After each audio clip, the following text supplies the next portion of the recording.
परावर्तन को समझ रहे हैं।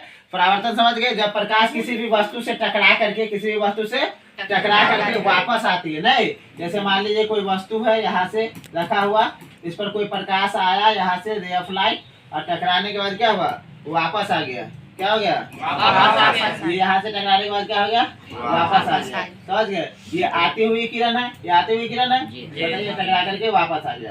तो हम सभी जानते हैं कि इसी को प्रकाश का परावर्तन कहते हैं। ऐसे बॉल फेंके कोई वापस कैच नहीं, समझ गए, मैंने समझाए थे।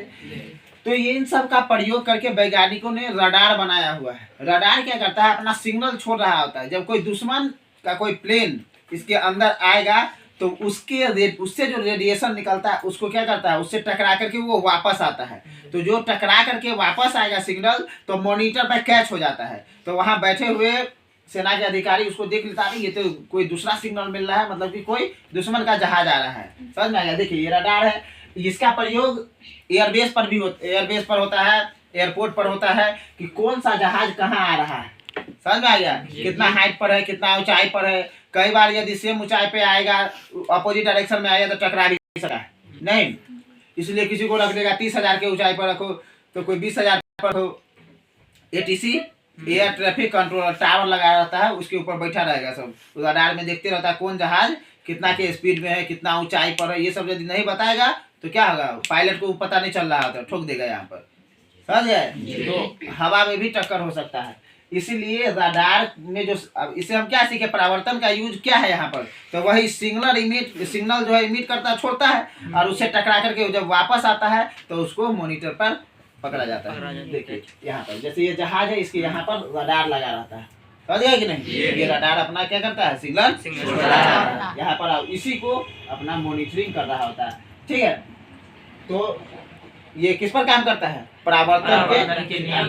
देखिए यहाँ पर जैसे ये लगा हुआ, ये हमारे सीमा को सुरक्षा देने के लिए भी रडार का इस्तेमाल किया जाता है। सीमा पर रडार लगा होता है और ये हमेशा 24 घंटा काम करता है। ठीक है, यदि किसी भी दुश्मन देश का फ्लाइंग ऑब्जेक्ट या मिसाइल हो, फाइटर जेट हो, हेलीकॉप्टर्स हो, ये अंदर आया तो रडार इसको कैच करके यहाँ बता देता है।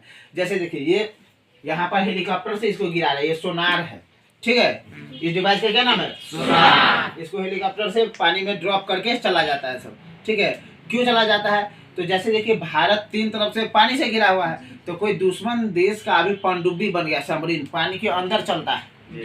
ठीक है, उसको रडार ऊपर से कैसे नहीं कर, सिग्नल छोड़ेगा तब ना, तो उसके अंदर सोनार, उसको पकड़ने के लिए किसका इस्तेमाल किया जाता है, सोनार। इन्हें कि ये समझना कि पानी के अंदर भी कोई भी ऑब्जेक्ट चलेगा तो उसको रडार नहीं पकड़ सकता है, उसको कौन पकड़ता है, सोनार। अब मान लीजिए यहाँ पर ये देखो, ये पनडुब्बी है, यहाँ पर गिरा करके चल गया। यदि ये भारत का पनडुब्बी है, जाएगा उधर तो पूरा सबको पता रहता है, इन्फॉर्मेशन दे दिया जाता है कि हमारा एक पनडुब्बी इधर जा रहा है। ठीक है, उसके बाद दुश्मन देश का पनडुब्बी रहेगा, इस पर यहाँ चला जाएगा, ये सिग्नल टकरा के इसे वापस आता है। बस समझ जाएगा कि कोई ना कोई है, अंदर से अंदर टॉर्पीडो को मिसाइल छोड़ करके मार के उड़ा देता है।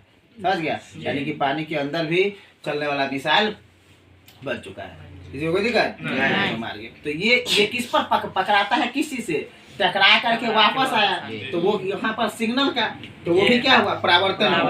समझ गए। तो ये परावर्तन के नियम से ही इस चीजों को पकड़ा जाता है। समझ गए।